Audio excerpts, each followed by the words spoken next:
अपने गले का हार बना करके आप उसके पाप में शामिल हो गए हैं। अन्नदाता किसानों को आत्महत्या करने के लिए मजबूर करने वाली, भारत के नौजवानों को प्लान करने के लिए मजबूर करने वाली कांग्रेस को इसका असर तो पड़ता ही पड़ता है। अन्नदाता किसानों को आत्महत्या करने के लिए मजबूर करने वाली, भारत के नौजवानों को प्लान करने के लिए मजबूर करने वाली कांग्रेस को अपने गले का हार बना करके आप उसके पाप में शामिल हो गए हैं।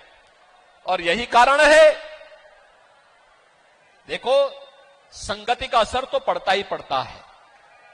कांग्रेस के भ्रष्टाचार में लिप्त हो गए तो स्वयं भी लिप्त होते होते जेल की शिक्षों के अंदर चले गए और जेल के साइड इफेक्ट को मुझ पे थोपने का प्रयास कर रहे हैं।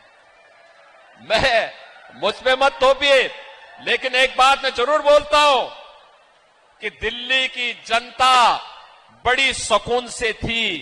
आप फिर बाहर आ गए हैं। आपकी खांसी से दिल्ली की जनता भी खांसते हुए दिखाई दे रही है, हाँफते हुए दिखाई दे रही है। क्या कर दिया है आपने दिल्ली को? अरे आपको स्कूल का मॉडल देखना है तो मोदी मॉडल देखो। अटल आवासीय विद्यालय मोदी जी के मार्गदर्शन में जो यूपी के अंदर बने हुए हैं। ऑपरेशन कायाकल्प के अंतर्गत 1,36,000 विद्यालयों का जो ऑपरेशन कायाकल्प हुआ है, आकर के कभी यूपी में टहल तो लो, देख तो लो। वैसे विधानसभा चुनाव में अपने भाग्य को आजमा चुके हो।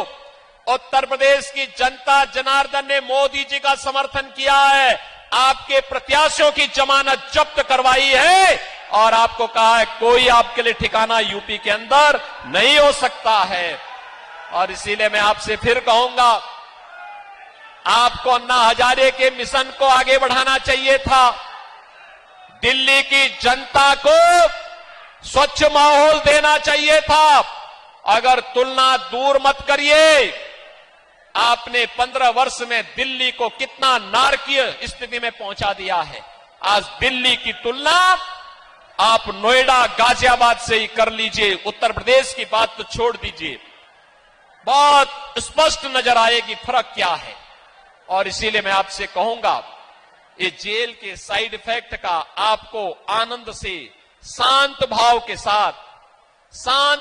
साथ उपचार कराना चाहिए। और मैं तो आपको फिर यही कहूंगा, देश की आवाज यही है, जीतेंगे तो मोदी, जीतेंगे तो और आएंगे तो, क्योंकि जो राम को लाए